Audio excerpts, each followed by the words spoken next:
Part 1. The alien Marines arrived at Fort Calder like conquering heroes stepping onto a stage prepared for their applause. Their dropship settled without a sound, hovering inches above the ground, its hull alive with shifting colors as if the metal itself were breathing. When the ramps lowered, they descended in perfect synchronization, tall, broad-shouldered beings encased in armor that gleamed like polished obsidian. Every movement was precise, elegant, engineered. Their helmets retracted smoothly, revealing angular faces and eyes that glittered with intelligence and open disdain. Human recruits had already been assembled on the training field, standing in loose rows beneath a pale morning sky. Their uniforms were plain, their boots were scuffed, some looked nervous, others bored, a few quietly amused. Compared to the aliens, they looked unfinished, like rough drafts standing beside final designs. That contrast was not lost on the visitors. A ripple of clicks and low laughter passed through the alien ranks, quickly translated by the hovering interpreter drone. "This," said the alien captain, his voice smooth and theatrical, "is the famed human military." He slowly surveyed the recruits as though inspecting livestock. "We were told you were resilient. We expected more." A few of the alien Marines tapped their armored chests, causing holographic readouts to flare briefly: heart rates, muscle density, neural response times, numbers that meant little to the humans but clearly meant everything to the aliens. One Marine flexed casually, his armor amplifying the movement, and scoffed. "Our juveniles train under higher gravity than this. With better equipment." Some human recruits bristled. A young man clenched his jaw. A woman near the back rolled her shoulders as if settling into an old irritation. None of them spoke. They had been warned. "Let them talk," the instructor had said. "Words are lighter than weights." That instructor now stood off to the side, unnoticed at first. Sergeant Mara Vance didn't look impressive by alien standards. She was shorter than most of them, her uniform faded at the seams, her hair streaked with gray and pulled back into a severe knot. Her left hand bore the faint tremor of an old injury, and a long scar crept from beneath her collar toward her jaw. She didn't carry a weapon. She carried a clipboard and a cheap digital watch. The alien captain finally noticed her and tilted his head. "And you are your host," Vance replied. Her voice was calm, dry, carrying easily across the field. "And their instructor." The captain's eyes flicked back to the human recruits. "You oversee this training." He gestured dismissively at the field, the pull-up bars welded from plain steel, the track worn smooth by decades of boots. "I do," she said. The alien commander gave a slow, indulgent nod. "Then allow me to apologize in advance." His mouth curved into something that might have been a smile. "My Marines may struggle to restrain their amusement. Our warm-up routines alone exceed the limits of most allied species. Anti-gravity resistance drills, cognitive multitasking under neural load, muscular microfiber activation." He spread his hands slightly. "It would be unfair to compare." A murmur of agreement followed from the alien ranks. One Marine leaned toward another and said something untranslated, followed by a sharp laugh. Another looked down at the human boots with open curiosity, as if wondering how such primitive footwear was even worn. Vance didn't rise to it. She glanced at her watch, tapped it once with her thumb, and looked back up. "Good," she said simply. The alien captain blinked. "Good, good," she repeated. "Then we won't waste time." She turned to the human recruits and raised her voice. "All right, listen up. You know the drill. Visitors are observing. Doesn't change a damn thing. We start easy." "Easy," one alien Marine echoed, incredulous. Vance ignored him. She stepped forward onto the field, boots crunching softly against gravel. The humans straightened, not snapping to attention, but aligning themselves with the quiet familiarity of routine. No dramatic music, no speeches, just bodies preparing for work. The alien captain folded his arms, amusement still dancing in his eyes. "We will follow along," he announced magnanimously. For diplomacy's sake. Vance checked her watch again. The corners of her mouth twitched, just barely.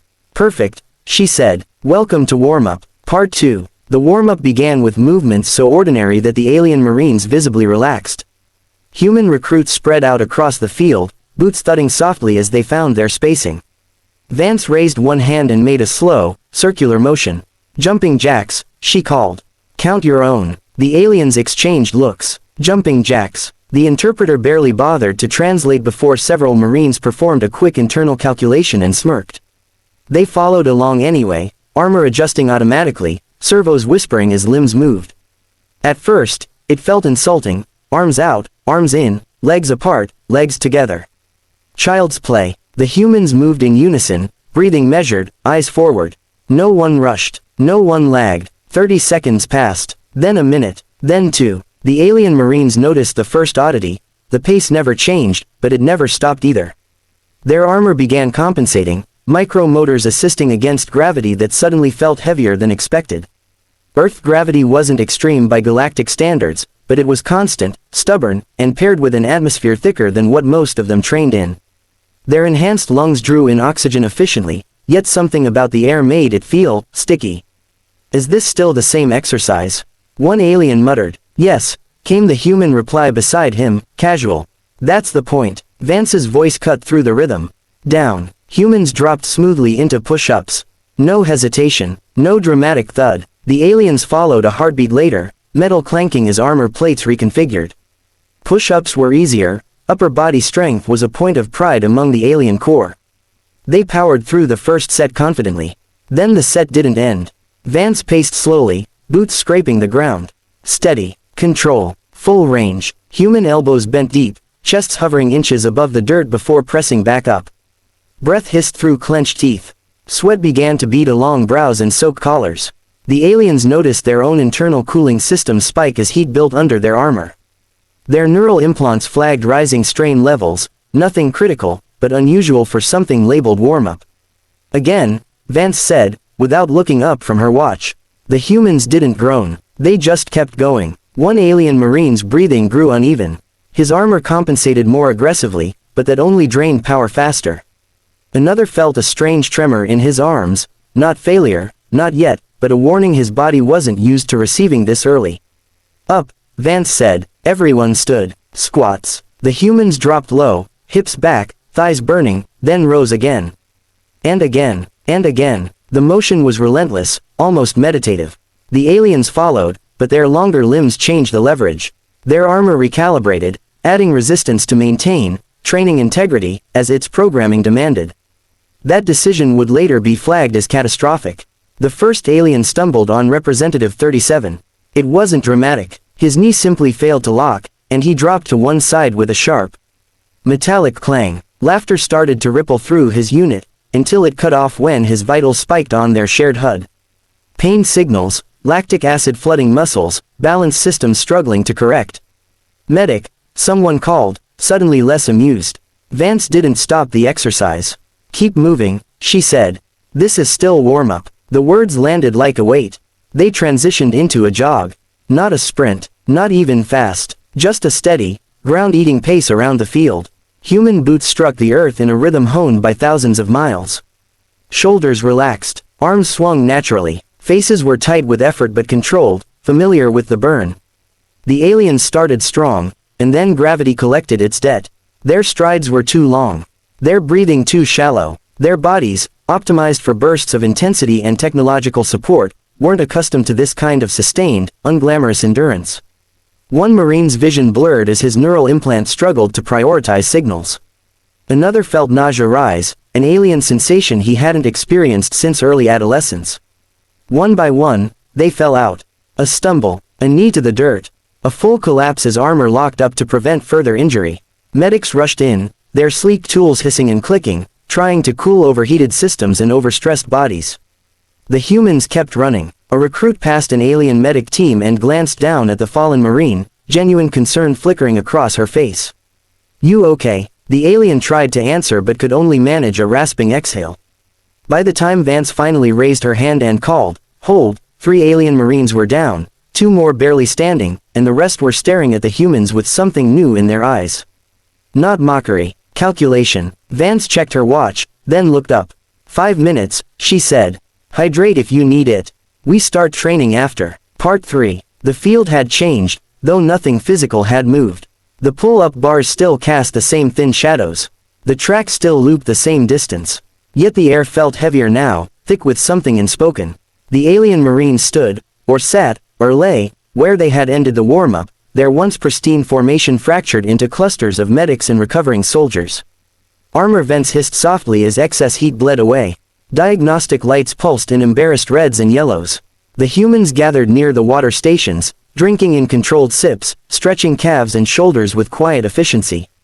No one celebrated. No one gloated. This was routine to them, not victory. Their breathing slowed as it always did. Their bodies knew the rhythm of recovery because they had learned it the hard way. The alien commander watched everything. He had removed his helmet, revealing a face tight with thought rather than pain.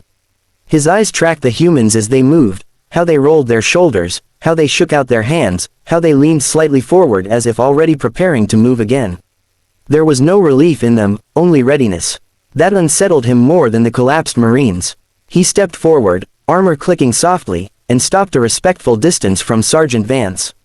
For the first time since landing, he inclined his head fully. Not theatrically, not for show. Your warm-up, he said carefully, was not what we anticipated. Vance capped her bottle and looked at him. Most people don't. The commander gestured toward his fallen soldiers. Our training emphasizes efficiency, maximum output with minimal time. We prepare for shock, for extremes, for rapid victory. His gaze hardened. We do not prepare for this. For not stopping, Vance offered. For enduring, he corrected. A medic signaled that one Marine would be evacuated back to the ship for further evaluation. Another sat with his back against a barrier, helmet off, staring at his trembling hands as if they belonged to someone else. Shame radiated from him in waves stronger than pain. Vance followed the commander's gaze. They didn't fail, she said. They just met a different kind of work. The commander studied her face, searching for mockery. Finding none unsettled him further. Explain, he said. Vance glanced at her watch out of habit, then at the humans beginning to drift back toward the field. Earth isn't kind, she said. Gravity never turns off. Weather doesn't care who you are. Food runs out. Sleep gets short. Fights last longer than anyone plans. She shrugged. So we train for what happens after you think you're done. The commander considered that in silence. One of the alien Marines, younger than the rest, forced himself to his feet and walked toward the humans. His movements were stiff, pride wounded but not broken. He stopped near a human recruit who was stretching his hamstrings. You continued, the alien said, voice rough. Even when it hurt. The human looked up, a bead of sweat rolling down his temple. Yeah, he said, that's when it starts working. The alien frowned. Our doctrine states pain reduces combat effectiveness. The human smiled faintly. Pain tells you you're still in the fight. They regarded each other for a long moment, two soldiers shaped by different worlds, suddenly aware of the gaps in their understanding. The commander exhaled slowly. Your species, he said to Vance, has a reputation for recklessness. For emotional decisions, for inefficiency. Fair, Vance replied. And yet, he continued, your training produces soldiers who persist beyond rational limits. His eyes flicked back to the track. That is, formidable. Vance's mouth twitched. That's one word for it. A signal tone chimed from her watch. She turned to the field and raised her voice. All right, break's over. Hydrated, good. The humans moved instantly, forming up without being told twice. Muscles still sore, lungs still burning, ready anyway. The alien Marines stiffened. Some looked alarmed. You are proceeding? The commander asked. This was warm-up, Vance said.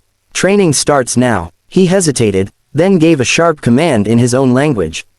The remaining alien Marines straightened and moved to join the humans, slower this time, expression stripped of arrogance. Replaced with focus and caution. As the two forces lined up side by side, the commander watched gravity claim them all equally. He understood then what his sensors had missed. Technology could help you win. But endurance decided who was still standing when help didn't come. And on Earth, that lesson began with the warm-up.